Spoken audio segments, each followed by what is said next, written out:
Greeting to everyone. Today we, Group 7, will like to present about the silicon control rectifier. The presenter will be me, Stephanie, Tai Jiaxuan, and Chang Dunhui.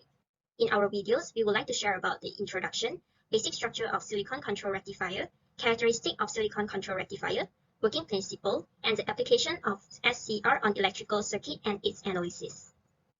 The demand for electrostatic discharge (ESD) protection in electronic devices are nowadays increasing. Stack structure devices are employed to protect high-voltage integrated circuits, resulting in the need of a larger ESD circuit areas. Silicon carbide offers a significant advantage for the fabrication of silicon control rectifiers owing to its wide band gap nature, enabling high-temperature operation, fast switching, low on-state resistance, and excellent high-temperature characteristic. Engineers prefer to use silicon control rectifiers for ESD protection due to their high current density. However, there are numerous studies focusing on how to improve the electrical characteristic of silicon control rectifiers using various silicon materials, but limited research has been conducted to enhance the electrical properties of silicon carbide-based silicon control rectifiers. In 1956, Bell Telephone Laboratories introduced a three-terminals component which is silicon control rectifier. Being the family of PN-PN device, silicon control rectifier composed of 4 semiconductor layers which make up of alternating P and N type materials. It is used to control high power and also to convert high alternative current into direct current. There are some areas that install silicon control rectifiers for its applications including static switch, cycler converters, heater controls, and relay controls. Now I'm going to introduce the basic structure of silicon control rectifier. Silicon control rectifier are made by silicon materials due to the high temperature and power capabilities. It is made up of 4 semiconductors layer which compose of alternative P and N type materials. Alternative means P and N type materials are arranged alternatively, like this diagram. It has 3 PN junction and it has also 3 terminals which is anode, gate, and cathode. Anode will connect to the first P-type material, and the gate will connect it to the second P-type material, and cathode connected to the last N-type material. And this is the schematic symbol of silicon control rectifier. Now I will continue with the characteristic of the silicon control rectifier. This is the characteristic curve of the silicon control rectifier. This diagram is for the Ig equal to 0, and this is for various Ig value. Now let us analyze the characteristic curve of the silicon control rectifiers. First of all, we will have the forward breakover voltage over here. Forward breakover voltage is the voltage when the silicon control rectifiers enters the forward conduction region. And then we will have holding currents over here. Holding current is the anode current below which the silicon control rectifier switch from the forward conduction state to the forward blocking region. And then we will have the gate trigger current, which is the necessary gate current to switch silicon control rectifier from the forward blocking region to the forward conduction region. And then average forward current is the maximum continuous anode current withstand by the device in the conduction state.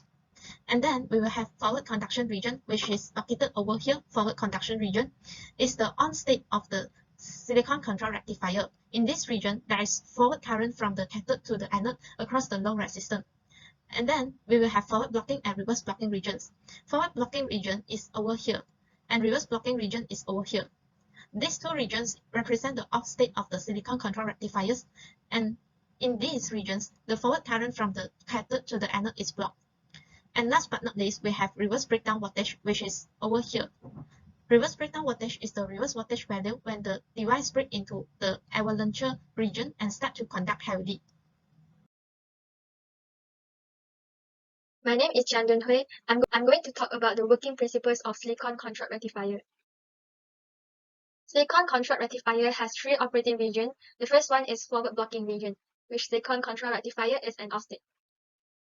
When a positive voltage is applied to the anode with respect to the cathode, and gate G is open circuit, the base emitter junctions of Q1 and Q2, which is the PN junctions 1 and 3, are forward biased, and the common base collector junction, which is the PN junction 2, is reverse biased. Due to reverse bias voltage, the majority of the current does not flow between PN junctions 1 and 3, so the silicon control rectifier will be an off-state. However, a small amount of leakage current flows between PN junctions 1 and 3. The second operating region for silicon control rectifier is reverse blocking region, which is also in off-state. When a negative voltage is applied to the anode with respect to the cathode and gate G is open circuit, the base emitter junctions of Q1 and Q2, which is PN junctions 1 and 3, are reverse biased, and the common base collector junction, PN junction 2, is forward biased. Due to PN junctions 1 and 3 are reverse biased, no current flows through the SCR circuit, but a small leakage current flows due to drift of charge in the forward bias junction, PN junction 2. This small leakage current is not enough to turn on the SCR, so the SCR will be in off state. If the anode voltage increases to a certain level, an avalanche breakdown occurs at the PN junction 2, and current flows sharply through all the junctions.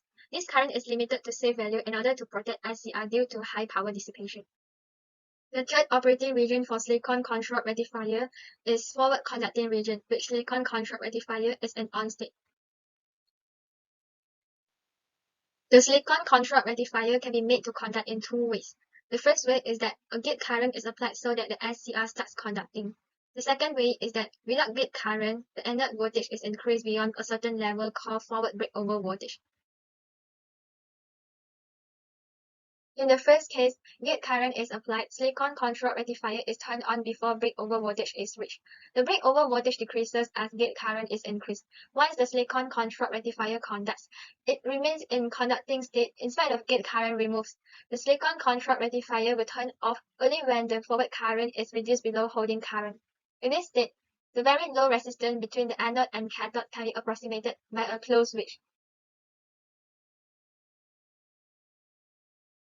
In the second case, silicon control rectifier can also be triggered by increasing the anode to cathode voltage to a value exceeding the forward breakover voltage.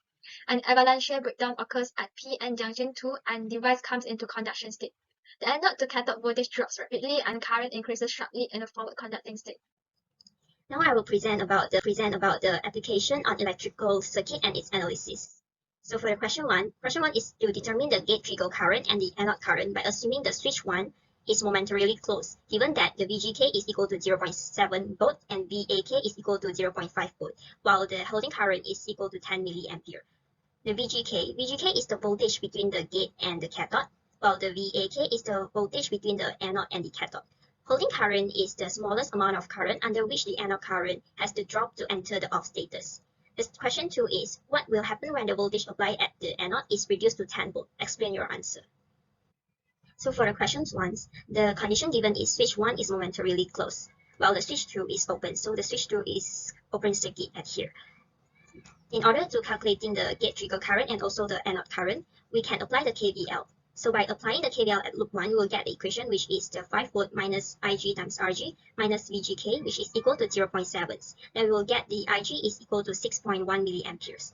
And also by using the KVL at loop 2, we can calculate the anode currents. The equation is 30 minus IA times 1.5 kilo ohm minus VAK, which is equals to 0.5 given on the questions 1. Then we will get the anode current is equal to 19.6 milliamperes. So for the questions 2, what will happen when the voltage applied at anode is reduced to 10 volts, and explain your answer. The voltage applied at anode is reduced to 10 volts. We can still applying the KVL at loop 2 to calculate the anode currents. The equation will be 10 volt minus IA times 1.5 kilo ohms minus 0.5, which is the VAK, and equals to 0. Then we will get the anode current is equal to 6.33 milliamperes. When we apply the 10 volt at the anode current produced will reduce to 6.33 milliamperes. The holding current given in this question is 10 milliamperes. So we can observe that the anode current is less than the holding current. Thus, the silicon control rectifier is off due to the anode current interruptions. Application of SCR. SCR can use as the battery charging regulator and the temperature control system. In temperature control system, SCR acts as the current amplifier in the loading switching elements. Furthermore, SCR can also use in the emergency lighting system to maintain lighting by providing DC energy to a bulb when there is power shortage. SCR can also use in the security alarm system. If someone attempts to steal or remove the unit from its original positions by disconnecting the wires, it will trigger the SCR to sound buzzer. That's all from us. Thank you.